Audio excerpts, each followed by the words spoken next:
जय श्री राम। वर्ष 2025 में दिवाली का जो पर्व है या दीपावली जो पूजन है उसको हम कब करें? 20 अक्टूबर को करें या 21 अक्टूबर को करें? आइए ये डाउट आपका क्लियर कर देते हैं और इसको जानते हैं ऐसा क्यों है। देखिए, दीपावली का जो पर्व है ये अमावस्या की तिथि को मनाया जाता है।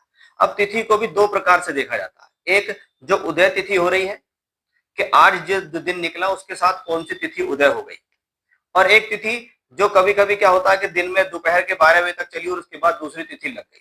अधिकतर हम तिथियों को अगर ज्ञान देखें कि हमें उदय तिथि को लेना है तो उदय तिथि हमेशा से व्रत करने के लिए बेहतर होती है।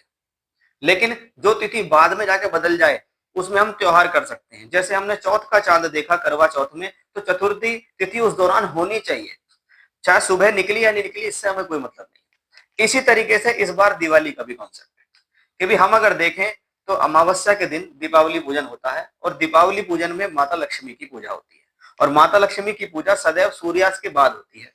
अब हमने देखा कि 20 अक्टूबर के दिन शाम को 3:44 तक चतुर्दशी तिथि थी और उसके बाद से वो अमावस्या की तिथि में कन्वर्ट हो जाएगी। इसका मतलब है कि जब सूर्यास्त हुआ, 20 अक्टूबर का जब सूर्यास्त हुआ, तो उसके बाद हमें जो तिथि प्राप्त हुई वो तिथि अमावस्या की तिथि है, जो कि अगले दिन के 5:54 तक जाएगी। अगर देखा जाए तो अगले दिन शाम को 5:54 यानी सूर्यास्त से पहले ही वो तिथि खत्म हो गई। इसलिए हम ऐसी स्थिति में क्या कहेंगे कि भाई हमारा जो त्योहार है या हमारी जो दीपावली का पूजन है वो 20 अक्टूबर को ही मनाना चाहिए, क्योंकि 20 अक्टूबर को 3:44 के बाद से अमावस्या लग जाएगी, सूर्यास्त हो जाएगा, माता लक्ष्मी का पूजन होगा। इसलिए हम शाम के समय माता लक्ष्मी का पूजन करेंगे इस बार 20 अक्टूबर को, ना कि 21 अक्टूबर को। अब जो लोग घर में पूजन करना चाह रहे हैं उनके लिए एक बेस्ट मुहूर्त मैं आपको बता देता हूँ कि माता लक्ष्मी के लिए हमेशा से हमें वो लगन या वो समय लेना चाहिए जो स्थिर हो।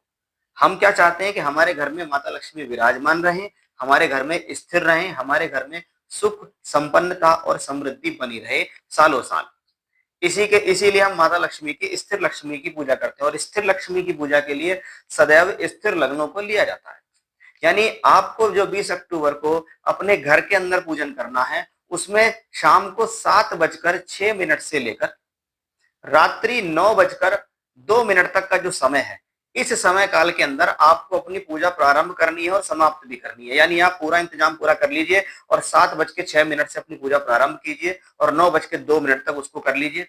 ऐसी स्थिति में मैं एक बहुत अच्छी चीज आपको बता दूं, अगर कितने कोई भी लोग जीवन में किसी प्रकार के लोन्स या कर्ज से परेशान है तो ऐसे में उनको जरूर कम से कम 11 बार श्री सूक्तम का पाठ जरूर करना चाहिए। उसके बाद एक पाठ पुरुष सूक्तम का कर लें, ये आपके लिए बहुत बेहतर रहेगा।